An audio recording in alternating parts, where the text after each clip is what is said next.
Hello everyone, I am here with another short video. So this question is basically like, is if the numerator of a fraction is increased by 150% and the denominator is increased by 50% and the resultant fraction has become 15/16. So इस question में क्या है, आप देखो यहाँ पे numerator है और डिनोमिनेटर है. अब ये कॉन्सेप्ट मैंने आपके परसेंटेज के फर्स्ट कॉन्सेप्ट क्लास में ऑलरेडी डिस्कस कर दिया है. ये शॉर्ट वीडियोस हैं, इसमें मैं क्रक्स आपको बता दूंगी बस. सो आप देखो कि जो न्यूमरेटर है आपका वो 150 हो गया है, इंक्रीज़ हो गया है. तो मतलब 100 से 100 + 150 इतना इंक्रीज़ हो गया है. तो मतलब कि कितना हो गया है, 250 हो गया. मतलब कि 100 से आपका ये 250 हो गया है.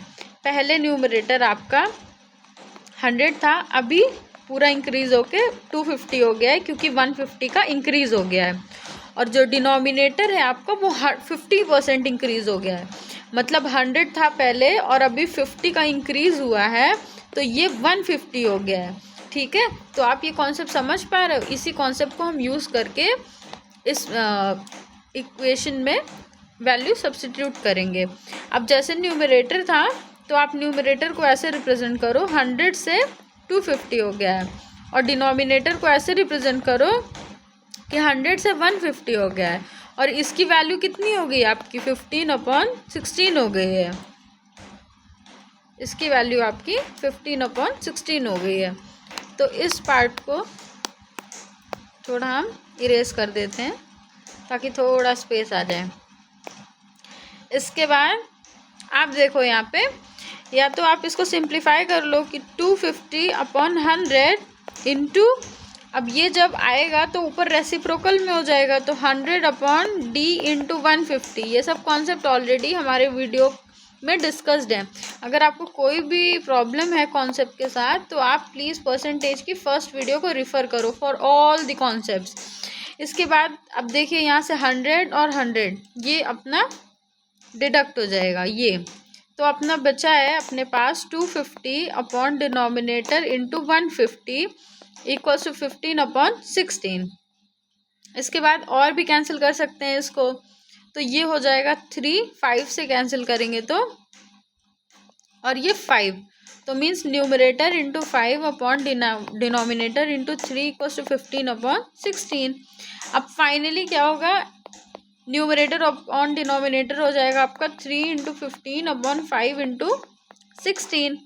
अब आप देखो न्यूमरेटर अपॉन डिनोमिनेटर आपका हो गया है ये 3 टाइम्स, तो 3 3 ज़ा 9/16. तो आपका न्यूमरेटर अपॉन डिनोमिनेटर आ गया है 9/16, जो कि आपका ये आंसर है. तो ये मैंने आपको एक्सप्लेनेशन बहुत ही ब्रॉड दिया है, इसलिए आपको इतने स्टेप्स दिख रहे हैं. बट आपको क्विकली कैसे करना है ये सब मैंने आपको सेकंड और थर्ड वीडियो में सारा कुछ बताया है कि कैसे आपको इन सबको थोड़े टाइम में टैकल करना चाहिए. अब मैं इसको डिस्कस करूँगी कि अगर आपको बहुत ही जल्दी इसको करना है तो आप कैसे करोगे. आप इसको डायरेक्ट कैसे लिखोगे, 250/100 और डिनोमिनेटर 150/100. अब आपको पता है कि ये और ये कैंसिल हो जाएगा, अपना 100 और 100 दोनों ही कैंसिल हो जाएगा. ठीक है ना. तो ये आपको ऐसे रिवर्स मल्टीप्लाई करने की ज़रूरत नहीं पड़ेगी. अगर आप प्रैक्टिस अच्छे से कर रहे हो तो ये आपको काफ़ी हैंडी हो जाएगा. तो अब डायरेक्ट आप इसको देखो 25 से या 5 के टेबल से कैसे भी कर दोगे, तो ये 5 हो जाएगा.